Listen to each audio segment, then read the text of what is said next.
How to unlock Cash App Loan or Borrow feature. Hello guys, this is Atticus from App Hacks, and in today's video, I'll teach you guys how you can unlock Cash App's loan or borrow feature. So let's get started.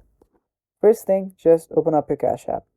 After you open your Cash App, on the top right, you will see your profile icon.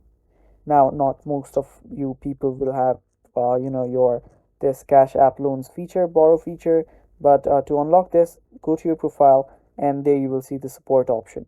Tap on support, and after you're on support, you'll have to chat with the Cash App's support system.